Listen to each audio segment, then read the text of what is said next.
One thing I learned long ago studying megatrends at a boutique market research firm is that almost every breakout trend that creates, I don't know, a billion or more of top line sales, usually across dozens of brands, mostly as line extension, and remains at that kind of scale for, I don't know, 10 years or more.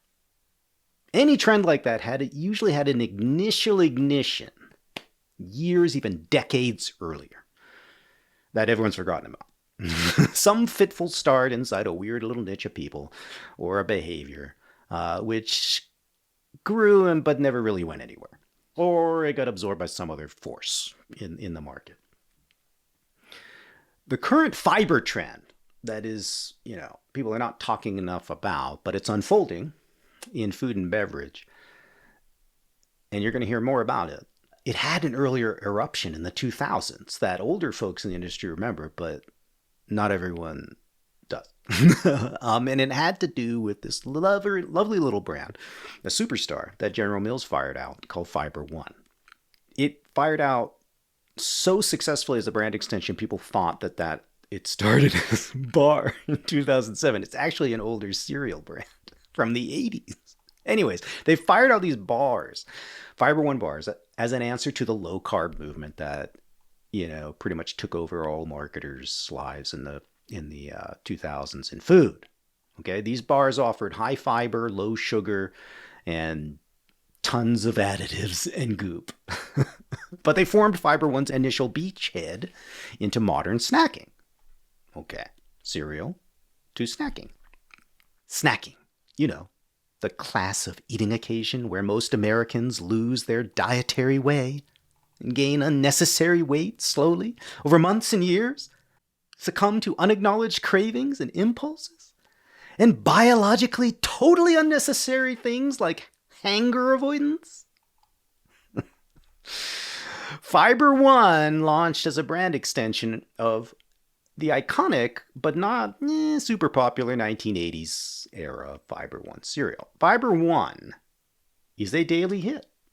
The cereal is a daily hit of 14 grams of fiber per serving and was initially attractive to those with chronic constipation or, let's just say, old age, which will generate the constipation naturally for you. And the old 1980s fitness dieting extremist who was carb cutting way ahead of schedule. So, by the way, fiber, not protein, is, I am told by dietitians, your best bet at inducing satiety that will keep you from snacking, if that's a thing for you. And give you that full feeling that you need to stay away from all those nasties, those snack nasties in your home. And we all have them. It's the best way. Fiber is the best way to avoid compulsive snack nasties because you can consume a lot of it with minimal calories. So it's highly attractive. Look at the calorie load on your average salad bowl, right? With minimal dressing and no meat. It's low calorie for tons of fiber. The problem, of course, is that you have to be willing to chew. And you probably have to be willing to sit down with a fork and all that bother. Oh my God, the inconvenience. The Fiber One brand's snack foray began with chewy bars that are still for sale, each still packing 9 grams of fiber. Now, it's kind of a brand letdown, to be honest. From 14 grams in the cereal to 9 grams in my bar? Really? I'm going to take a wild guess that you don't want to chew on anything that has 14 grams of inulin sprayed into it.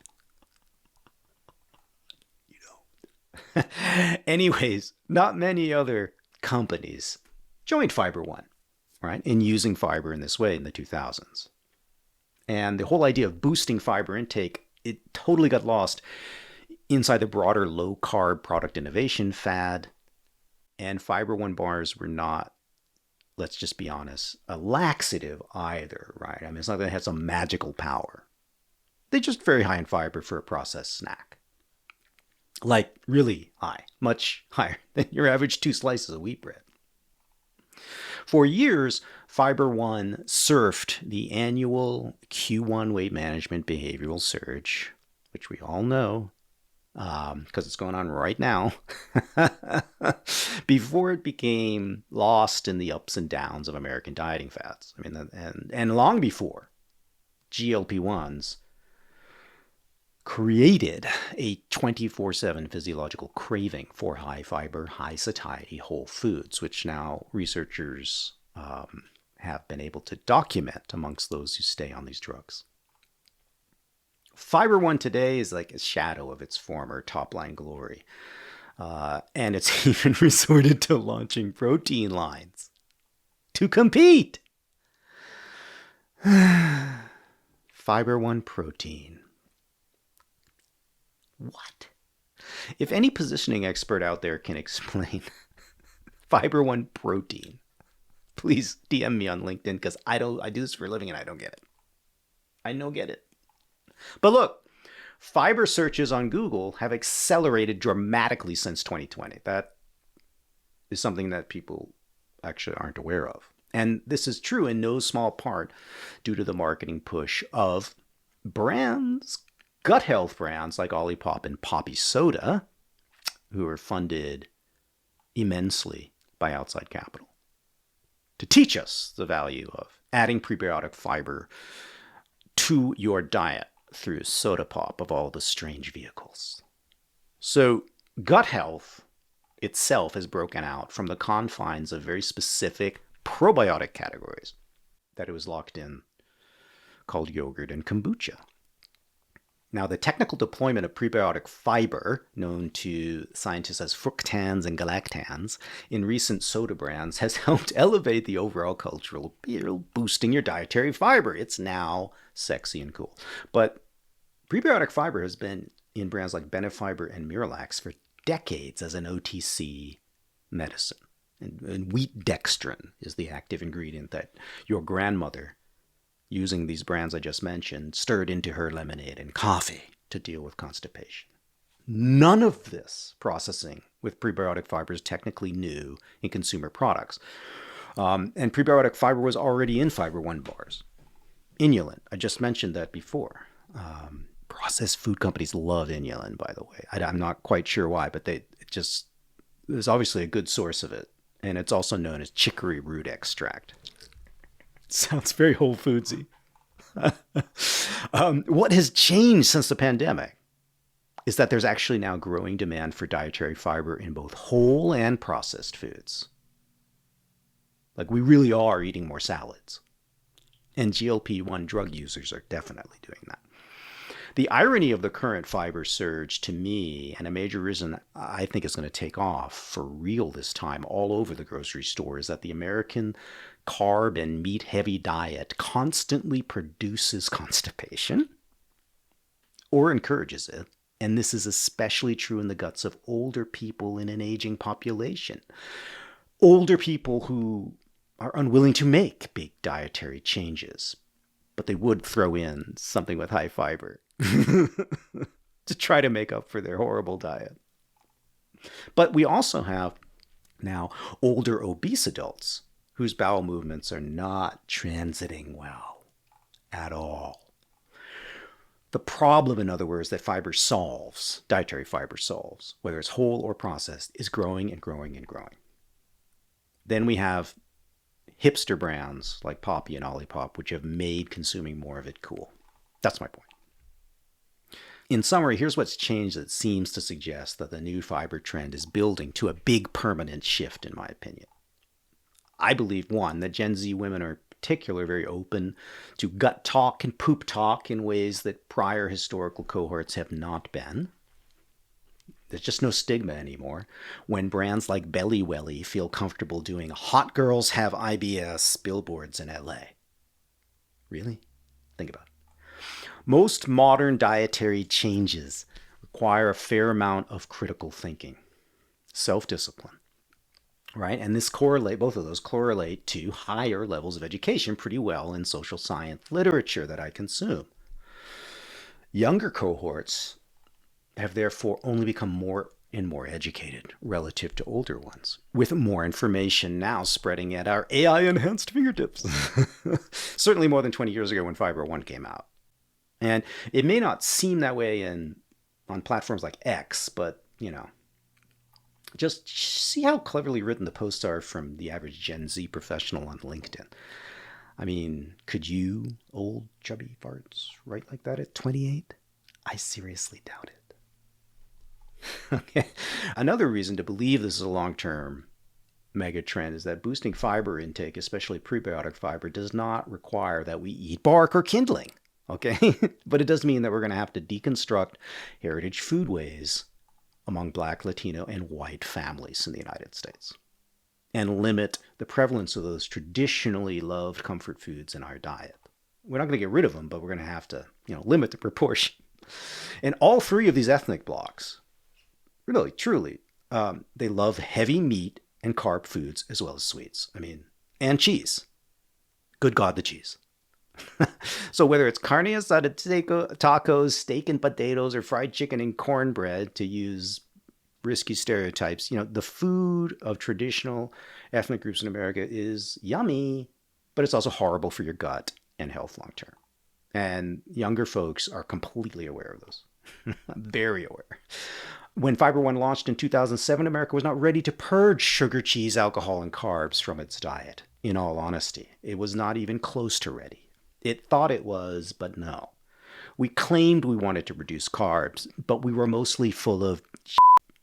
Panera was cranking, even adding drive-through lanes, for example. Sandwich chains literally couldn't keep up at Jimmy John's and Subway. The bagel shops had huge lines in the mornings for 800-calorie monstrosities. You get the picture. Some of you were there, eating said carbs. But in the last 5 years, younger generations and aging boomer bodies, on the educated side of things, have coalesced in their own ways around a self-critical view of the American diet and what it does to us and our guts, right? And so this is leading to rapid growth in veggie-forward meal kits, meal kit brands like Hungry Root, which I challenge you to try it out. As it's shoving at you pretty high levels of veggies per occasion, per dinner, than the average American would normally make for themselves using traditional recipes.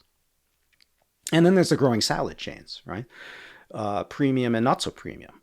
I mean, we have one called Salad to Go here in Arizona. It's very reasonably priced. So people are changing the traditional American diets of various subgroups. They're slashing cheese. They're slashing alcohol too. If we have young people who can reduce their alcohol intake to near zero in 2026, even while they're trying to date and party, what is stopping your monkish ASS from boosting your veggie intake? Nothing.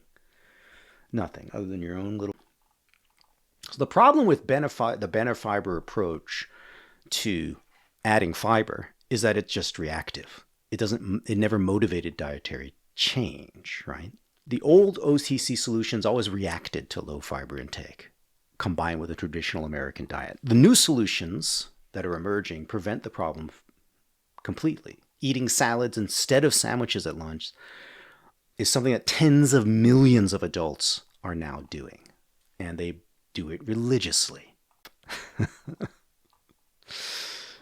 In fact, if you look at the phrase salad kits on Google Trends, you'll see a non-holiday steady growing search volume ever since 2004 when they started tracking search terms. This is a baseline steady growth interest in boosting fiber intake, among other things, on an everyday basis. I think the real winners in this new fiber megatrend are likely to be in the produce department more than in the center store of processed yums. But I do expect that many, just like we've seen with protein, many fiber-loaded brands will scale in the next 5 to 10 years. Some, like the Canadian D2C brand Toto, which is a GLP-1 friendly smoothie, they're going to focus directly on GLP-1 users who are aware that you want, fiber and protein together tend to induce a reliable satiety effect in the human body, right? That helps you skip snacks, hopefully. As with the excessively ridiculous protein stuffing going on in CPG innovation pipelines, it's also possible that the largest brands are will basically start spewing out ridiculous inulin stuffed fiber extensions. There may be a hype cycle. Don't get confused.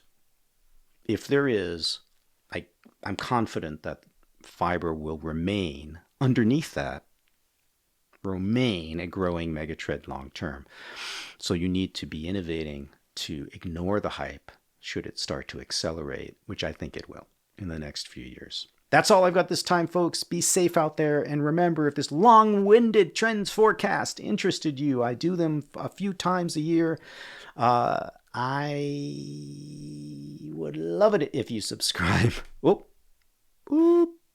Right here on YouTube. Or you can subscribe to Apple Podcasts if you like pure audio version of this content. Thanks, everybody. Thanks for listening. Remember, Dr. Richardson has loads of resources for founders at premiumgrowthsolutions.com.